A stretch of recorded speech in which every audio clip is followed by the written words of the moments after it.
My wife of 39 years died on a Tuesday morning in February, and the house never sounded the same after that. Sandra Allen passed quietly, which is exactly the way she would have wanted it. No fuss, no drama. She'd fought breast cancer for 14 months, and in the end, the cancer won. But she never complained. Not once. That was Sandra, the kind of woman who apologized for taking up hospital bed space. I held her hand until it went still. I drove home alone, sat in the kitchen in my coat, and stared at the coffee pot for 2 hours because I didn't know what else to do. Her name is on everything in this house. The return address labels she ordered in bulk, the handwriting on the recipe cards in the drawer, the photo on the refrigerator where she's laughing at something I said that wasn't even that funny. I'm Richard Allen. I'm 68 years old. I live in a 3-bedroom colonial on Burwood Lane in Raleigh, North Carolina, a house Sandra and I bought in 1991, the year our son Tyler turned 4 years old. Tyler grew up in this house, shot hoops in this driveway, ate 30 years of Christmas dinners at this table. He was the first person I called 18 months after Sandra died, when my world cracked open for the second time. It was a Thursday morning in late September, a cool, clear day that made you feel hopeful for no reason. I'd been to the urologist 3 weeks before for what I thought was routine. Some urgency, some discomfort. Nothing catastrophic. My doctor, Dr. Ellis, over at Wake Med, had ordered a biopsy after my PSA levels came back elevated. I told myself it was nothing. Men of a certain age, elevated PSA happens all the time. The nurse called while I was sitting in the backyard with my coffee watching a cardinal on the fence post. She said, Dr. Ellis needed to see me that afternoon. She said it in that particular tone. Measured. Careful. Not unkind. That tells you before you even get there. Stage 3 prostate cancer. Aggressive subtype. Treatment needed to begin within the month. I sat in that examination room for a long time after Dr. Ellis left. The walls were that beige color that hospitals seem legally required to use. There was a laminated poster about the importance of annual screenings. The irony was not lost on me. I was 66 years old, 18 months a widower hour, and I'd just been told my body was doing its best to join my wife ahead of schedule, in the parking garage. I sat in the truck for 20 minutes. Then I called Tyler. He picked up on the third ring. Hey, Dad. What's up? Tyler, my voice held barely. I've got some news, some bad news. I just left Dr. Ellis's office. They found cancer. Prostate stage 3. I need to start treatment pretty soon. Not a long one. The kind that's not about thinking. It's about deciding. Dad. Another pause. Look. Wow. That's a lot. Yeah. I said it is. I mean, are you sure? Did he explain all the options? He did. We talked for a while. Radiation and hormone therapy to start. Possibly surgery down the line, depending on how it responds. Silence. I could hear background noise. Dishes, maybe. The sound of his fiancée, Kate, somewhere nearby. Dad, I don't even know what to say. The timing of this is just, it's really bad timing. I remember thinking there's no such thing as good timing for cancer. Kate and I we're in full wedding mode right now. The venue deposit, the catering contracts, the honeymoon booking. We've got 6 months of planning ahead of us, and it's basically a second job. I can't take something else on right now. I really can't. Something in me went very quiet. Not cold, not angry, just quiet. Like a room after all the furniture's been removed. I'm not asking you to take it on, I said slowly.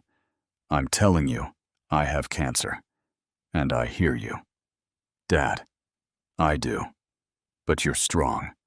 You've always been the most capable person I know. You'll find a good team at WakeMed. You'll get the treatment, and you'll come out the other side. You've got your guys from the neighborhood. What about Frank or Bill from the Lions Club? You're not exactly short on people. Frank is 72 with a bad hip. Bill is in a memory care facility in Cary. Tyler.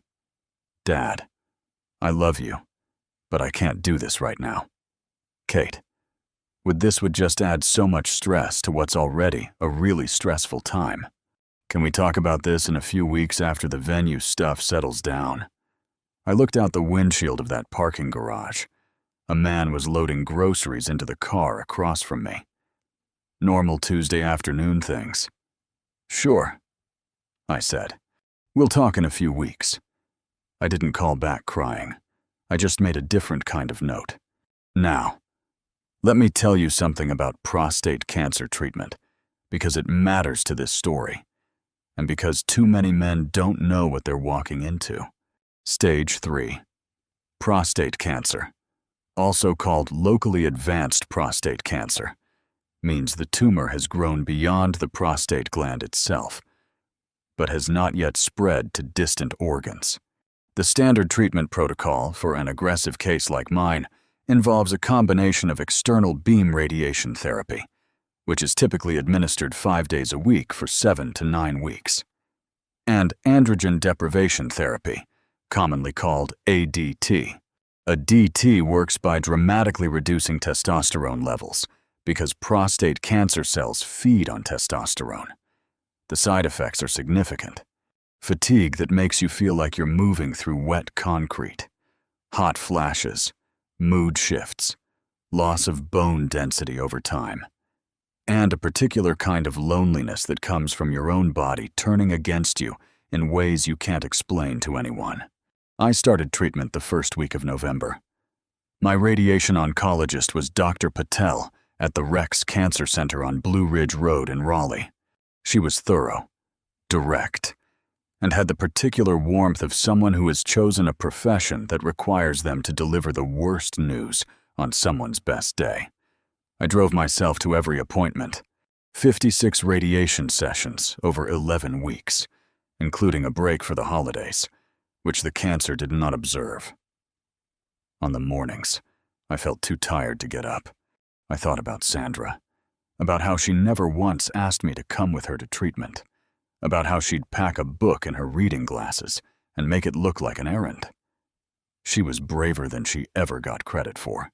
I didn't know it yet, but I was about to understand exactly how she felt. Tyler got married on a Saturday in April at a vineyard outside of Chapel Hill. I know this because I received an invitation in the mail. Thick card stock, gold foil lettering, the kind that costs $4 a piece to print. I set it on the kitchen counter and looked at it every morning for 2 weeks. I did not attend, not because I was petty. I was in the middle of hormone therapy, and I was exhausted in ways that are hard to explain to someone who hasn't experienced it.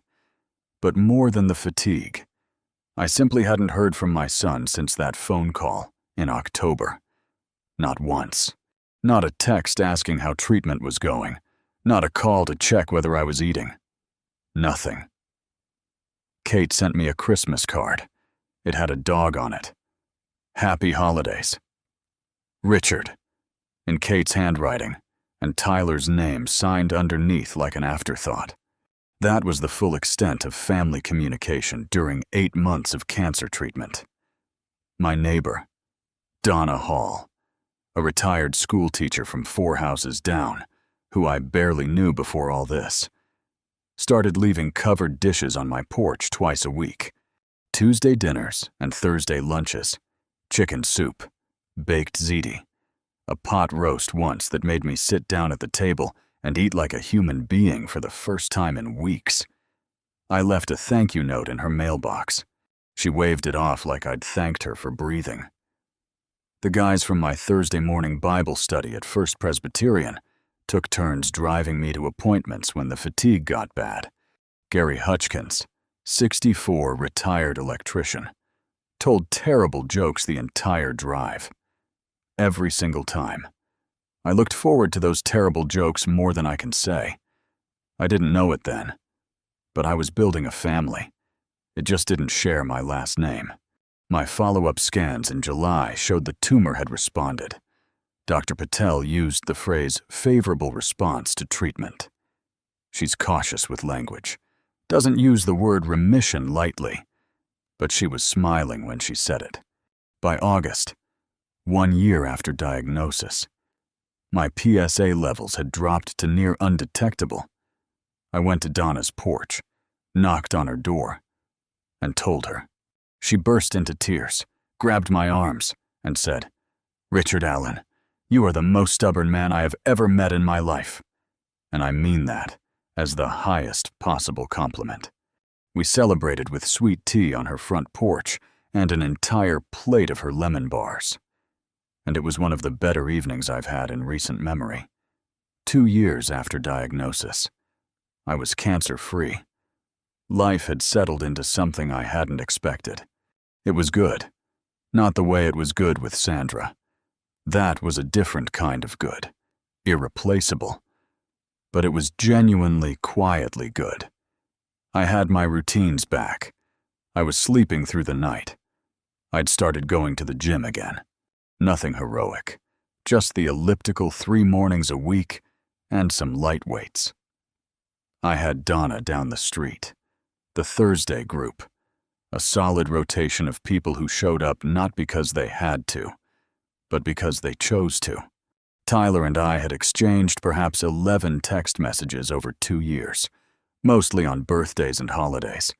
The kind of exchanges that are technically communication and emotionally nothing. I didn't think about my son much on an ordinary basis. That sounds harder than it is. When someone shows you who they are, clearly and completely, the grief of it has a beginning and an end. I'd done my grieving. What remained was just the clear-eyed recognition of reality. But I didn't know what was coming. I didn't know that. On a Tuesday morning in October, 2 years almost to the week after my diagnosis, my phone would ring with a number I'd recognize immediately. And I didn't know that everything I'd built in those 2 quiet years was about to be tested. The call came at 9:17 in the morning.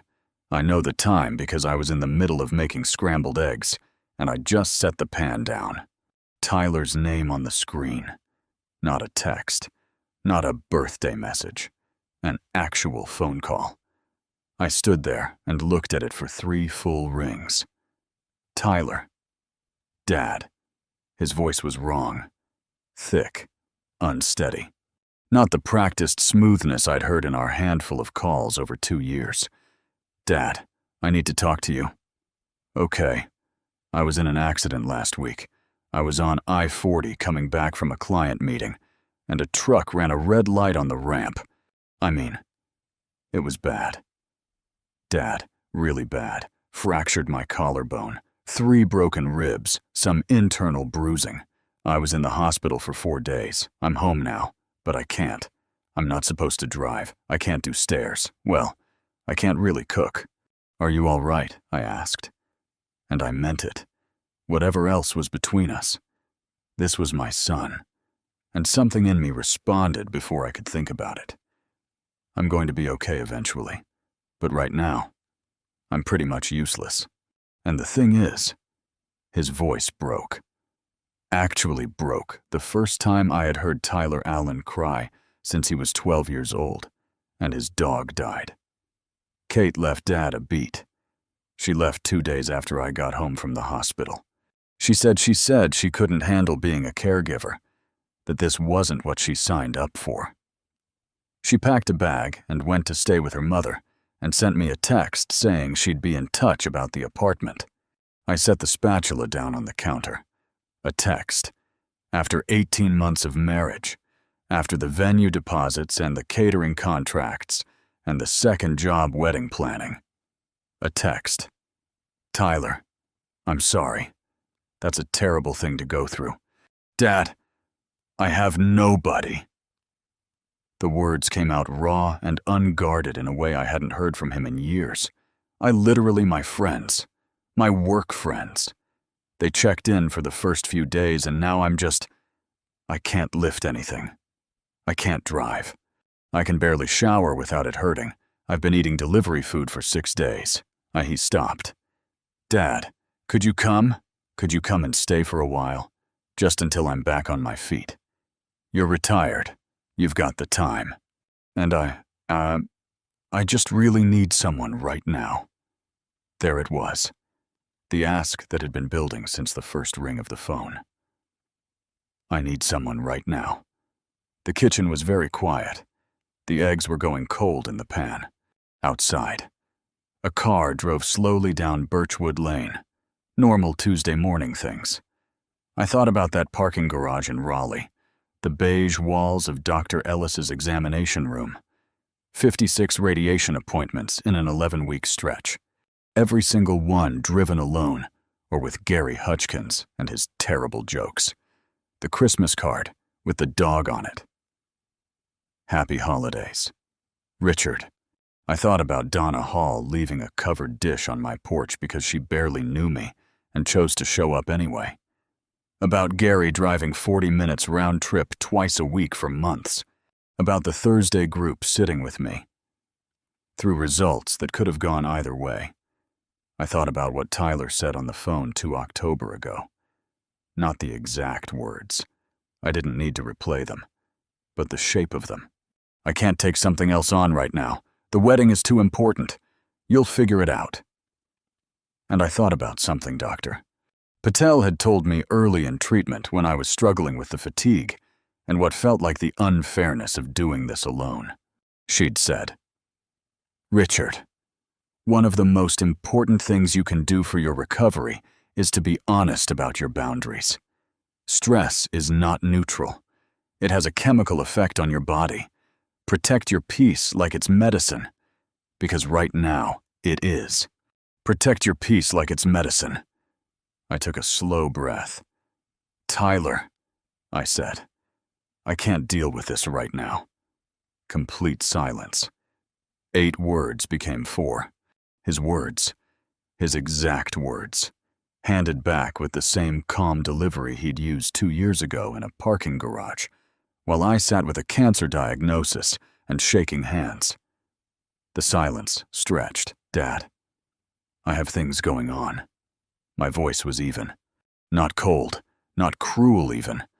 I have my routines, my people, my appointments. I've got a life that I built while you were planning a wedding, and I'm not in a position to drop it.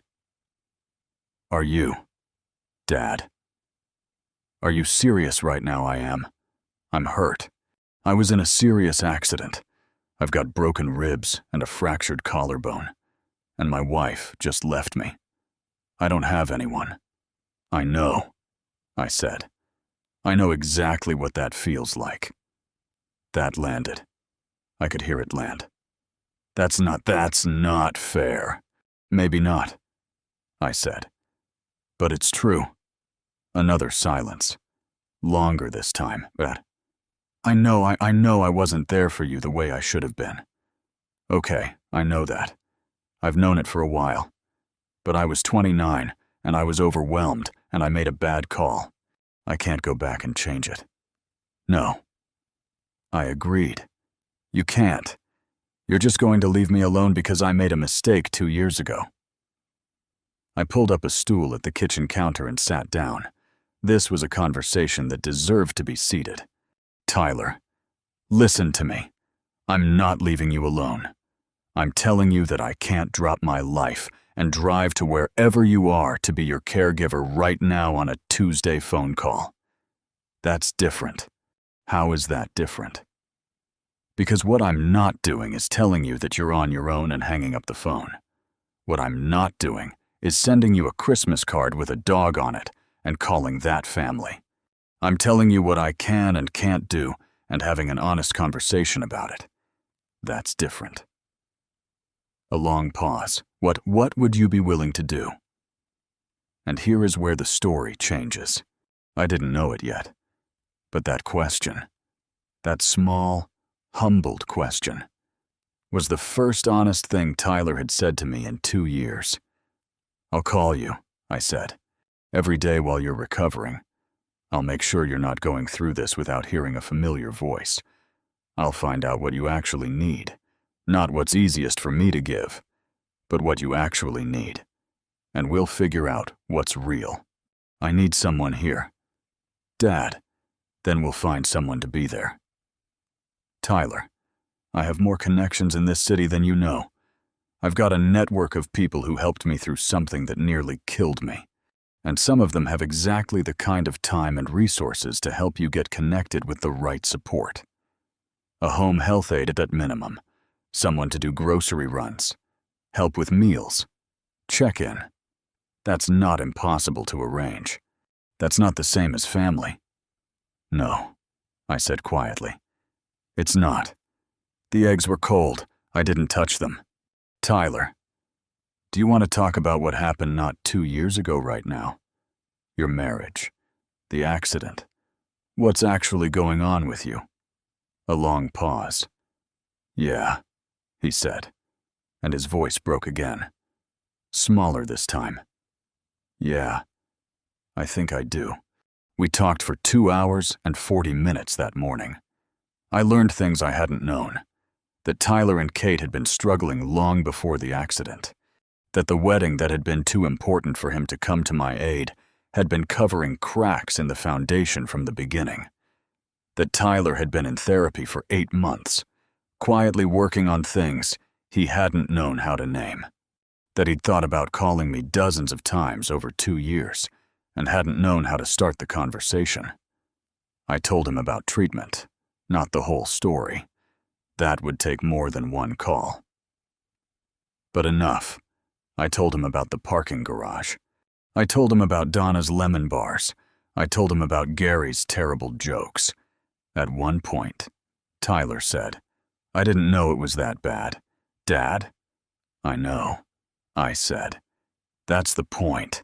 Not cruel, just true. And at the end of the call, I told him I'd reach out to a woman from my church who had spent years connecting people with in-home recovery support. I told him I'd call him tomorrow. I told him the door to this relationship was not closed, but that it was going to be built differently, or not at all. Differently, how he asked. Honestly, I said going forward we tell each other the truth, even when it's inconvenient, even when the timing is bad. We don't send Christmas cards with dogs on them and call that staying in touch. A small sound, maybe a laugh, maybe something else. Okay, Dad, get some rest. Eat something that isn't delivered in a bag. Yeah. Okay. I hung up, sat in the kitchen for a while, looked at the cold eggs, got up, and made a fresh batch. And for the first time in a long time, I ate breakfast at the table like a man with somewhere to be. If you've made it this far, do us one quick favor. Subscribe. A lot of people watch without ever doing it, but it costs you nothing and means everything to us. Thank you genuinely. I did call him the next day, and the day after that, and the day after that. My church contact, a woman named Beverly Coates, who has organized more care networks than I can count, had Tyler connected with a reputable home health agency within 48 hours. A certified nursing assistant named Denise started going in every weekday morning, helping with meals, medication tracking, basic mobility support while the ribs healed. Tyler called her terrifyingly efficient, and I told him that was exactly what he needed. Over the weeks that followed, something shifted between us. Slowly, not dramatically. This isn't a movie where the music swells and everyone weeps in an airport. It was quieter than that, incrementally more honest. The first week, he mostly complained about Denise's meal choices. The second week, he started asking me questions about the radiation, about what the fatigue actually felt like, about how I managed 18 months alone after Sandra. The third week, he cried on the phone for 20 minutes talking about Kate, not about her leaving, about what he realized. Once she left, he'd been missing long before she packed the bag, "I think I married her partly because I was scared," he said during one of those calls. "After Mom died, I just wanted everything to be settled. The house, the job, the wife, all the boxes checked. Like if everything looked right from the outside, I wouldn't have to feel how bad things felt on the inside."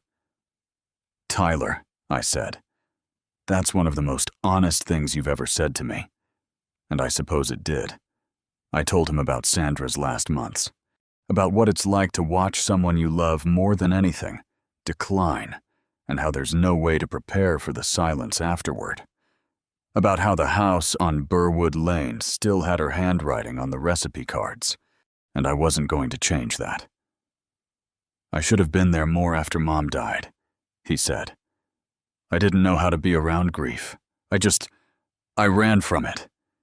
"You were 28 years old, and you just lost your mother," I said. "There's room to understand that. There's also room to be honest that it left me alone in ways that mattered." "Both things," he said. "Both things." I agreed. That was the conversation I'd been waiting 2 years to have. And it only happened because I didn't drive 3 hours to go make it easier for him to avoid it. Now, I want to talk to you about something because this story is not just about what Tyler did or what I did. It's about something bigger. We live in a culture that tells us family loyalty means unlimited availability, that love means self-erasure, that if someone is suffering, no matter what they've done, no matter how they treated you in your own suffering, the right thing, the moral thing, the loving thing is to show up and absorb it. That is not love. That's conditioning. Real love, the sustainable, life-giving kind, requires honesty. It requires people to be accountable to each other. It requires that you be willing to say what you did mattered, and we can't pretend it didn't. And that's actually how we get somewhere real. When Tyler said, "I can't deal with this right now," to a father newly diagnosed with cancer, he was not having a bad day. He was revealing a pattern, a way of relating to people in his life that prioritized his own comfort over their genuine need. That pattern did not get better by being accommodated. It got better by being named. My 4 words. I can't deal with this. Were not revenge. They were a mirror.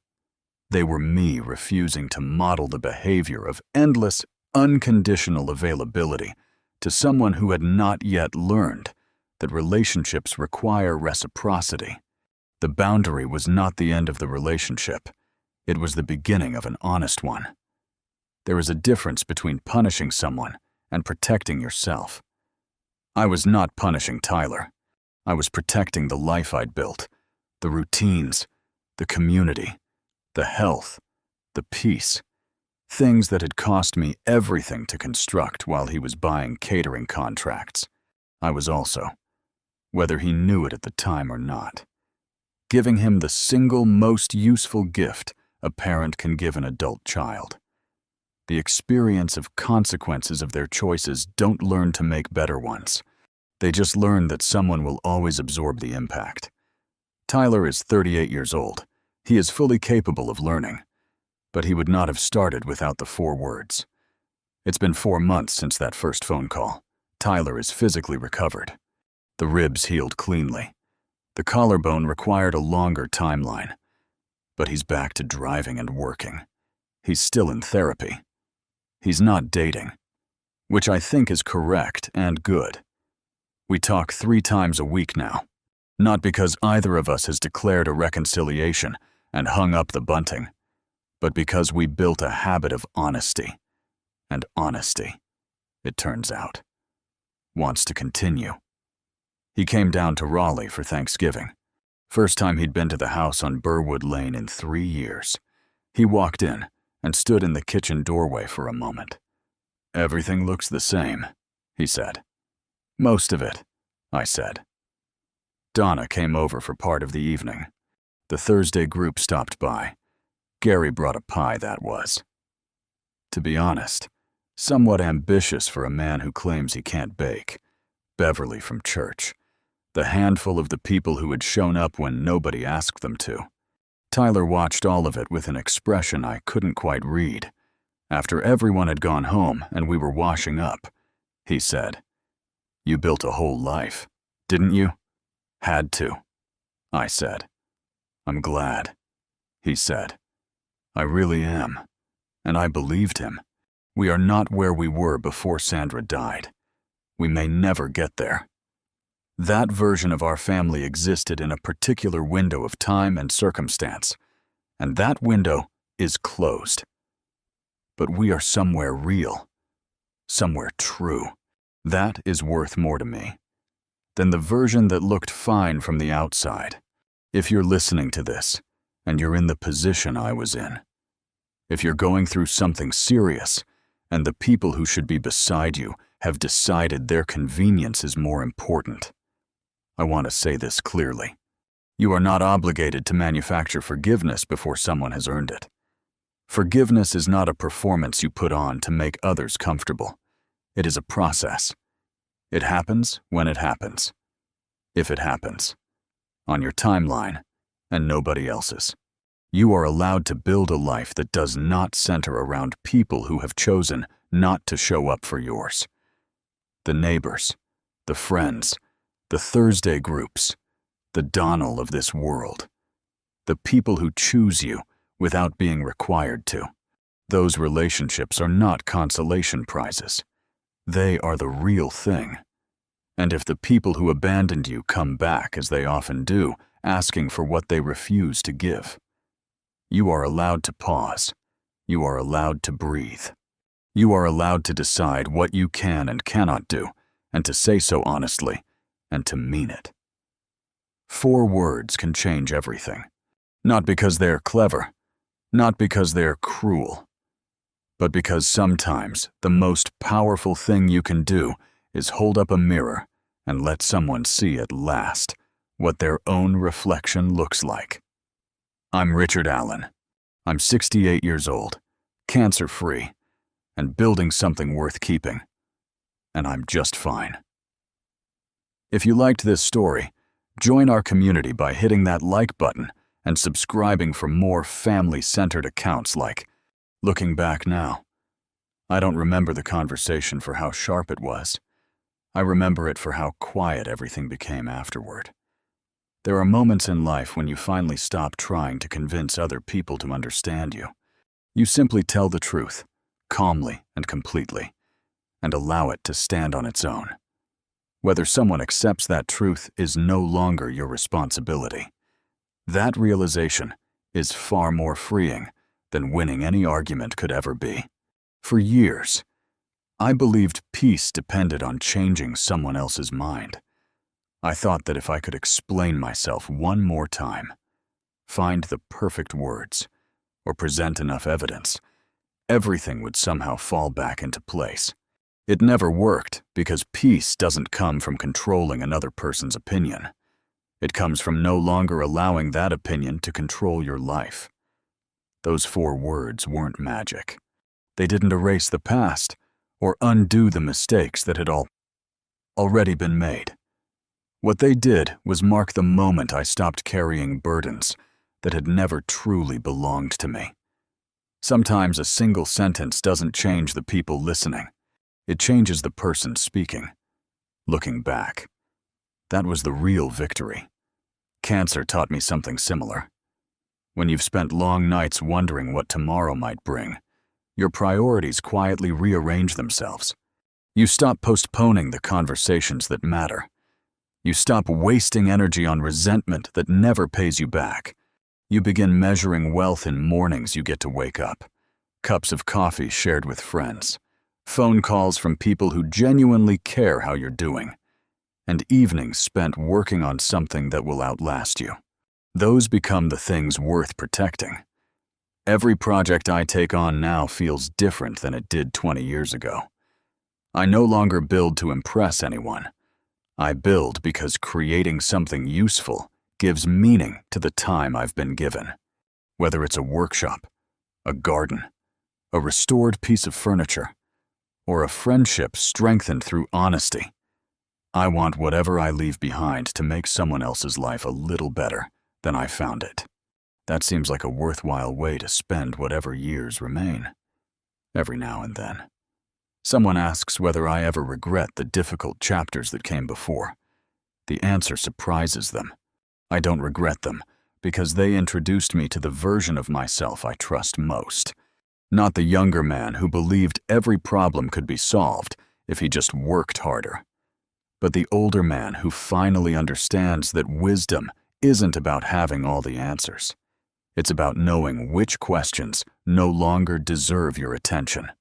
Looking back from 68, I can honestly say that the life I have today isn't perfect.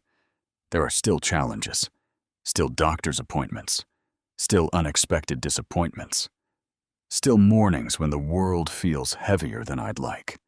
But there is also laughter. There is purpose. There are people who know the whole story and choose to stay anyway. There is work that matters. There is gratitude waiting quietly inside ordinary days. I've learned that those things outweigh almost everything else. If this story leaves you with one thought, let it be this. Don't wait for perfect circumstances before deciding to live fully. Tell people you love them while they can still hear it. Build something that reflects your values instead of your ego. Forgive when forgiveness brings you peace, not because someone else has earned it, Shamaat. And when the time comes to speak the truth, do it with calm conviction rather than anger. The truth rarely needs help making itself heard. In the end, those 4 words weren't the ending of my story. They were the beginning of a chapter where I finally stopped looking backward for permission to move forward. My name is Richard Allen. I am 68 years old. I survived the illness that once frightened me most. I wake up every morning with another chance to build, to learn, to love, and to leave the world a little stronger than I found it. And after everything life has placed in my path, I have discovered that being just fine isn't settling for less. It's quietly recognizing that peace, purpose, and the freedom to be exactly who you are may be the richest life anyone could ever hope to build.